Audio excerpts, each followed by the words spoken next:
Welcome to episode 3 of Scott Reed's Comics. Today I'll be covering Classic X-Men 17, which was the 1980s reprint title of Uncanny X-Men stories, mainly starting with the Cockrum and Byrne runs on the title. This issue features additional material, the early series of Classic X-Men, which would later become X-Men Classic for those out there who are sticklers with alphabetization, featured additional material by artist John Bolton and other artists as well that sort of added to the story as it was originally presented or tried to clarify certain elements. All of it's still under the authorship of Chris Claremont, who had his epic run on the title up until the second X-Men title, the beginning of the second X-Men title with Jim Lee. So beginning Classic X-Men number 17, we have a wonderful cover here from John Bogdanove, who does some nice work on Wolverine as the Beast of the Yukon. You're going to find as we make our way through this issue that the X-Men have been entranced by one of their old foes and forced to act as carnival acts. And we see on this Bogdanove cover an homage to the interior story elements, with Wolverine here in the foreground, looking very savage, chained up but snapping his chain. We have a poster of Storm, Jean Grey the Phoenix, Nightcrawler, and Colossus. And we'll check on Cyclops' disposition too as well, and Banshee when we get into our story. Opening up, you can see some of that supplemental material that was in the early issues of Classic X-Men. This book retailed for a little more than what was the going rate at the time in the 1987 when this came out. I think comics were 65 or 75 cents at that point. So for $1, you got no ads and additional material and page count. In this case, we have a front piece, which is also by Bogdanove, which is a neat little funny kind of comparison of the Beast and Logan, Wolverine doing their grooming routines. They kind of have similar lines to the way their hair is depicted in silhouette, so it's kind of a neat comparison here in the mirror. And we see the full credits page here. Claremont responsible for all 32 pages of this. John Byrne, the original 3 to 19 pages. Kieran Dwyer does some new introductory material. John Byrne's nephew, Kieran Dwyer, talented artist in his own right. John Bolton pencils pages 20 to 32, which is a completely new story that will hopefully shed more light on the events of this original story. Terry Austin inks 1 to 19, so he also inks the new Kieran Dwyer pages. John Bolton inks himself. Letterer is Tom Orzechowski for the whole thing. Colorist Peter Scottis for the whole thing. Front cover and front piece, as I said, John Bogdanove and Terry Austin responsible for that. Back cover, which is beautiful. John Bolton, which gives us a hint of who our villain is. And editor for the whole shebang is Ann Nesenti. The original editor was Archie Goodwin. Editor-in-chief Tom DeFalco, and assistant editor Terry Cavanaugh. Okay, so interesting. We open up with a piece introducing a 2-page piece by Kieran Dwyer introducing the Beast, giving a brief sort of summation of his career with the X-Men, his later developments that transformed him into his more bestial state, and his membership in the Avengers, and sort of what led him to be part of this particular story, which is a pretty momentous story as it moves along through the issues. This story was originally published in X-Men 111, which was, they were Byrne and Claremont were sort of newly working together after the departure of Dave Cockrum, but they were kind of just hitting their groove, and Burns was really starting to amp up his penciling powers, and Terry Austin they were really synergizing. So here Beast thinks, I'm breaking just about every rule there is. The Avengers would be justified in throwing the book at me. But living with myself is more important. I hope they understand. If they don't, I will. C'est la vie. So he is investigating a mystery around the disappearance of the X-Men. Havoc and Polaris are worried about the X-Men. They're not answering any calls or anything. So he has jury-rigged the Avengers Quinjet to sync with Cerebro, the mutant tracking device the X-Men use to find mutants, to track the X-Men down. And we're going to see as we get into the story flashback that'll reinforce what's going on here. Interestingly enough, Kieran Dwyer is credited with pages 1 and 2. However, this piece right here is also Kieran Dwyer, and I think Terry Austin turns up the burn on this one to try and make it kind of mesh smoothly with the original splash page. If you'll check, I have here Epic Collection, X-Men Epic Collection, Proteus, which reprints these stories in their original entirety and uncut, so to speak. And you'll see here, this was the original splash page with the indicia removed, obviously. So here we can see they have kind of meshed the stuff from Kieran Dwyer in with the original stuff. And they did a pretty seamless job, actually. So Beast has arrived at this carnival. This is where the Cerebro tracker has led him. And he can't believe what he sees. And the title is Mind Games. Here we have this amazing cross-page spread. It's not a full double-page spread, but it's a half-page spread, so you're meant to read left to right here. We have none other than Banshee as a carnival barker. He is introducing the sights and sounds of this carnival that the attendees will see. And those performers in the back on those posters look suspiciously familiar. We have Storm, Nightcrawler, Wolverine behind Banshee's shoulder there, Colossus, and Jean Grey, the Phoenix. And Beast has not, at this point, actually met the new X-Men in person, so he's still a little unsure, thinking, Banshee, a carnival barker? And those posters behind him, from the pictures I've seen, they could be the new X-Men, but I'm not sure. Now, Beast has met Banshee in the past in the pages of the original X-Men, so you would think, having met Banshee, he would recognize him again, especially with his accent. But we'll see. Beast has to be sure. He's going to collect some facts. So here we see a downtrodden Wolverine chained up with these super thick chains, so he can't escape. Looks pretty mean, don't he? An older onlooker says. Ah, Gramps, I bet he ain't so tough. Little does that child know. So here we see Nightcrawler appearing. Obviously, if these people aren't the X-Men, they have incredible powers, and they are mutants. So again, the evidence is mounting here as Nightcrawler appears and disappears in his trademark manner. And there is Storm and kind of dressed kind of exploitatively in this bikini, and Beast expresses some degree of sympathy for that, at least. And here we have the flashback that tells us how Beast got here, what led him here. So what does that prove? I still don't have anything concrete, and I can only go so far working on hunches. Oh, Lorna, what have you gotten this little beast into? She was frantic when she phoned from Scotland. Havoc had been kidnapped, and she'd been unable to get any answer when she called the X-Men for help.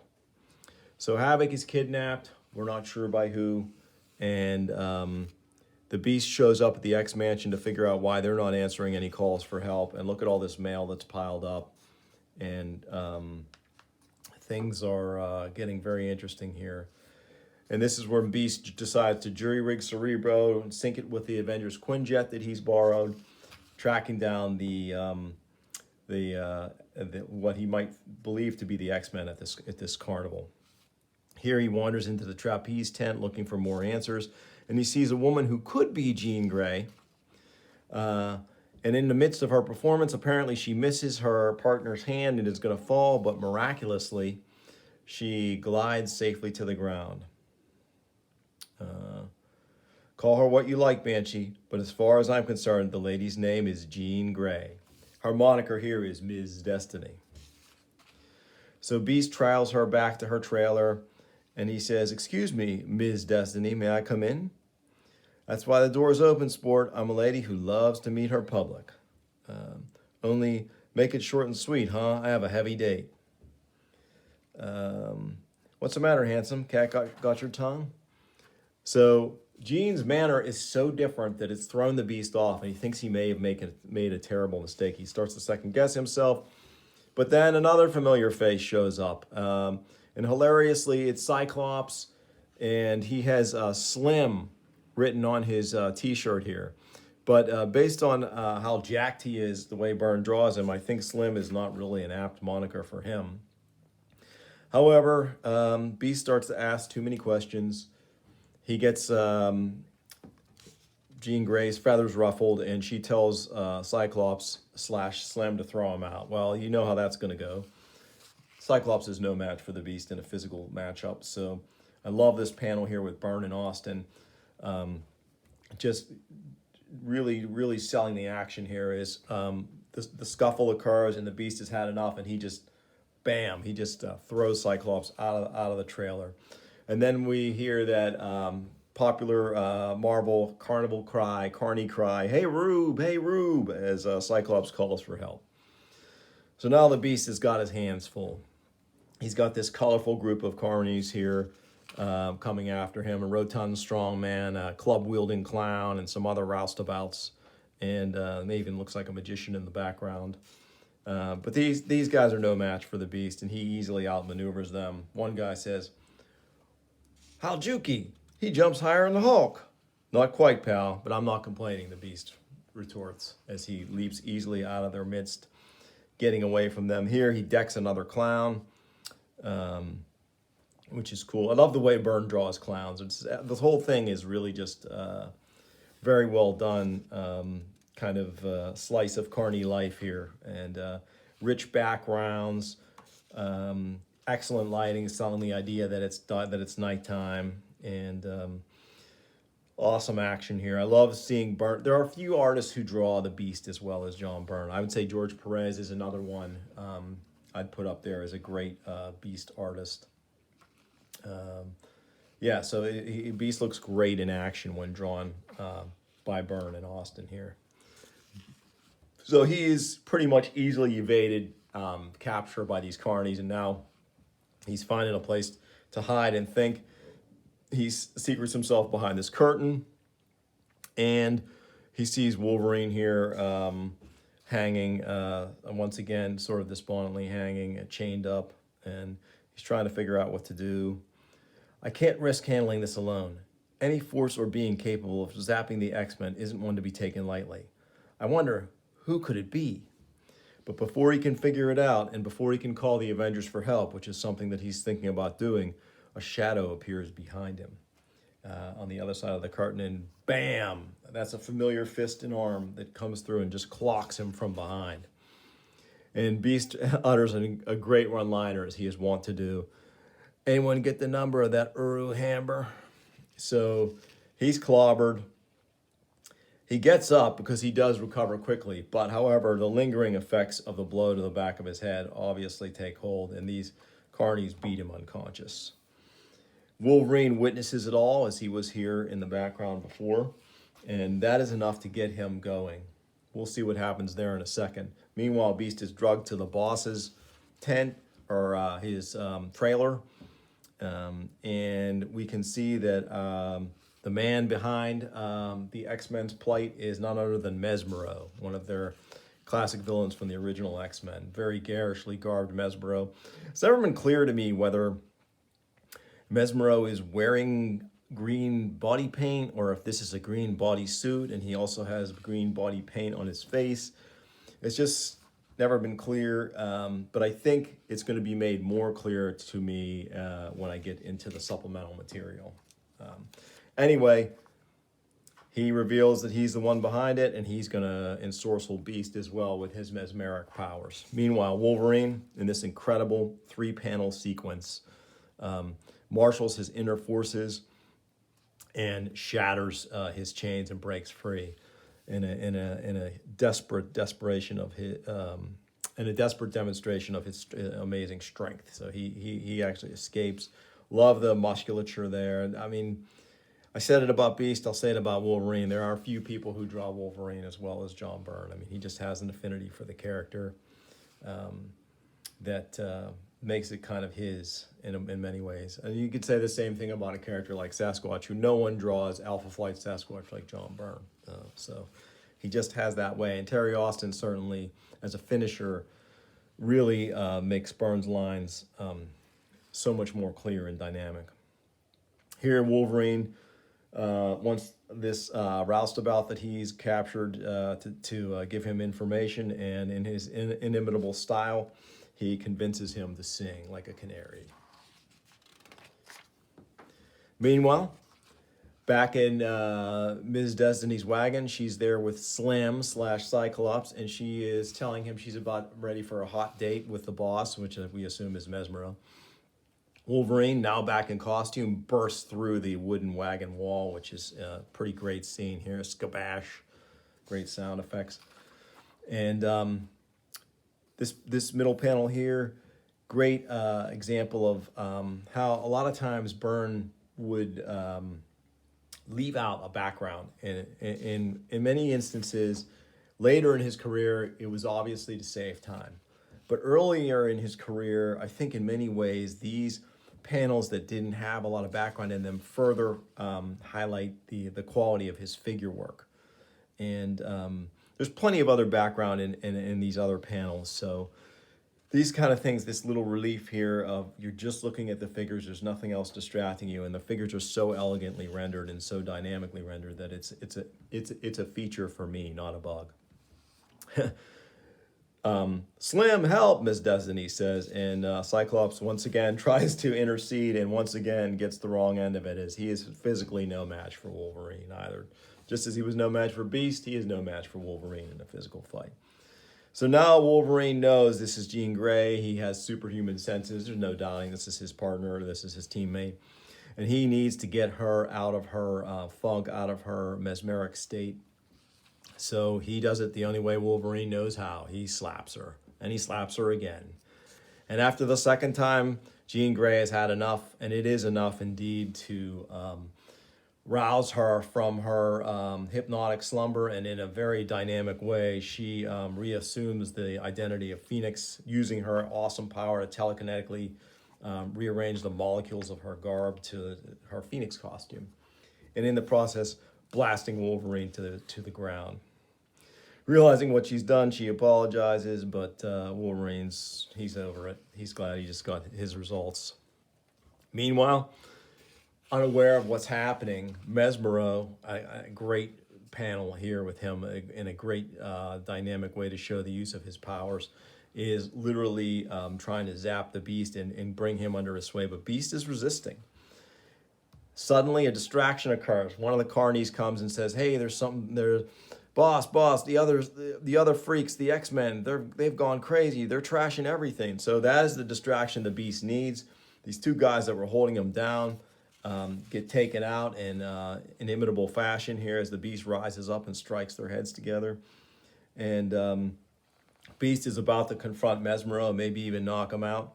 And suddenly, something from behind zaps the Beast. An energy signature plays over his head here, and he's knocked unconscious. And Mesmero says, "You, but it can't be." "Ah, but it is Mesmero," says the voice from off panel. And we're going to find out who that is in a moment, and the X-Men aren't going to like it. Here, the X-Men make short work of these carnies who have aided and abetted their imprisonment and degradation over the past weeks. So there's no contest. They are in costume, ready for battle, and they take it to these guys and take them out. So here we go. They are approaching Mesmero's wagon. Again, puny resistance from the carnies is nothing to stop them. They pile into the wagon. Mesmero is standing there, seemingly the Beast not having knocked the Beast unconscious, but then Mesmero inexplicably collapses, and from the corner, a man in a chair says, "I shouldn't worry about Mesmero if I were you, Cyclops. I should instead worry about simply surviving to see tomorrow's sunrise. Lenin's ghost, goddess of the earth and air."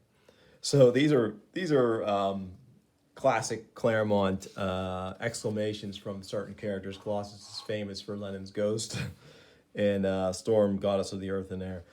They're all shocked because facing them is the master of magnetism himself, Magneto, looking to be at the height of his powers. And look at this brilliant, really is another splash page here at the end, full page shot of Magneto. And he is ready to take it to the X-Men. And issue 112 is going to be some classic all-out action, I can assure you. This time, the final victory will belong to Magneto. And this, of course, points back to their previous encounter with him. This says Classic X-Men 12. It was regular X-Men 105, if you're wondering. That was when Cockrum was still on the title. So it's going to be a visually slightly different Magneto, and the battle's going to be much different visually than what Cockrum gave us. Cockrum was great, obviously, but he burns a different artist, and he lays things out and handles things in a different manner, and we'll get to see that in a future issue. Hopefully, I got this one from the dollar bin, so hopefully I can retrieve issue 18 from the dollar bin as well at some point. All right. Turning the page, we can see here the beautiful work, pencils and inks of John Bolton and the script of Claremont. This is going to tell us how exactly that Mesmero actually entrapped the X-Men. The linchpin is surprising Jean Grey Phoenix, who at the time, while she is Phoenix, still has not come into the fullness of her powers. So she's really holding back because she herself subconsciously doesn't know how to fully wield the powers of a god. So that's how Mesmero is able to surprise her and get her. And here we can see that my earlier question is answered. Mesmero has green skin. Mesmero has green hair. Not gamma related. He is a mutant apparently, and yeah, he's that's just how he looks. So now I know. And here we can see very disturbing Mesmero using his powers to abuse these poor women, control them. That's how he gets by in life. He abuses people, he controls them. And here he's going to try to do the same thing to Jean Grey. And this is going to a very dark place quickly as he begins to try to use his powers to manipulate her into a physical encounter with him. But thankfully, the Phoenix Force unconsciously protects Jean Grey, and Mesmero subconsciously probably recognizes that he can't mess with this. This is going to allow her to break free. It's going to be bad for him. It's getting worse. She's resisting. When did she get so strong? It's taking all my powers to maintain control. What the heck?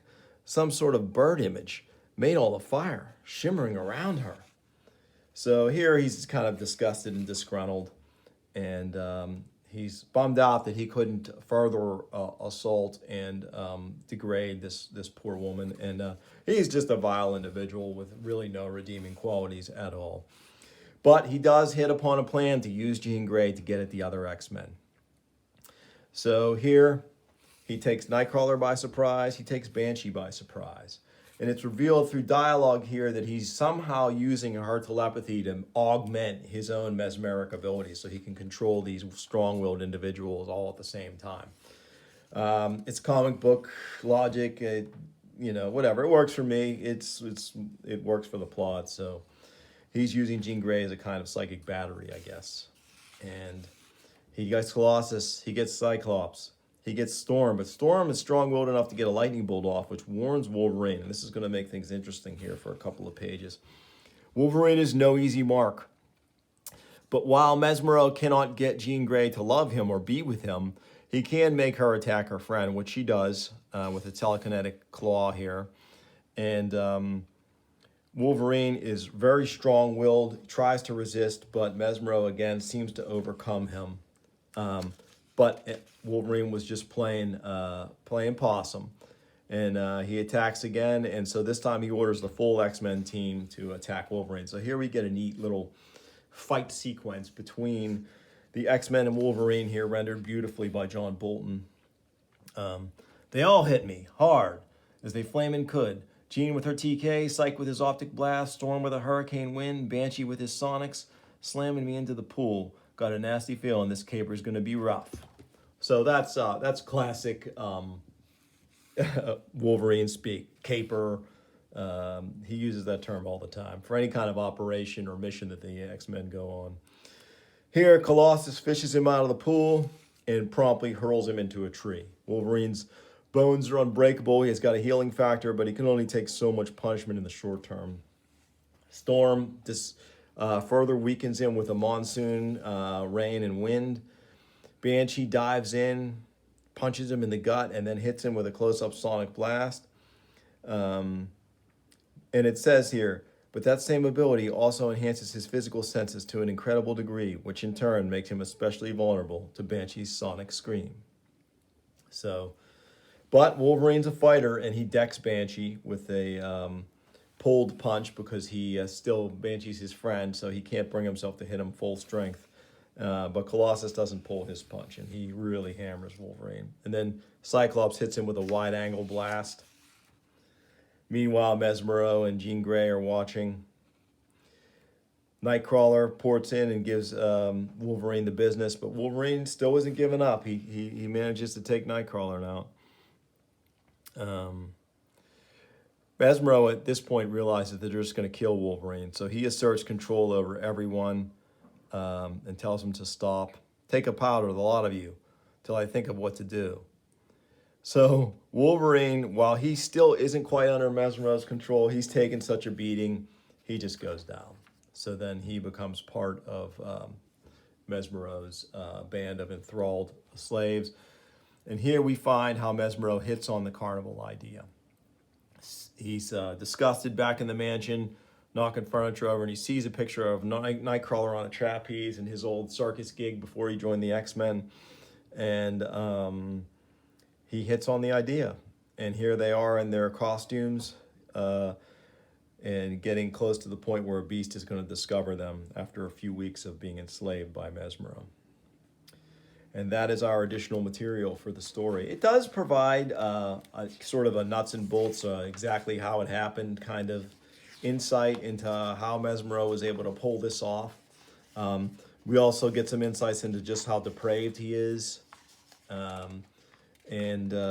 So yeah, I would say that this extra material here is nice and as part of the whole package, kind of cool. Here at the very end on the back cover piece, we have the cover of X-Men 111 and the cover of X-Men 109, both by Cockrum. After Cockrum departed the title, he did covers for a while, and Byrne is a great cover artist, but at that point in his career, he wasn't doing a lot of covers. That would change, obviously, later on, but at that point, Cockrum was handling them. So, yeah, this has been Classic X-Men, number 17. Please like and subscribe. Tell your friends, and I'll be back again for episode 4 with a new comic on Scott Reed's Comics. Thank you.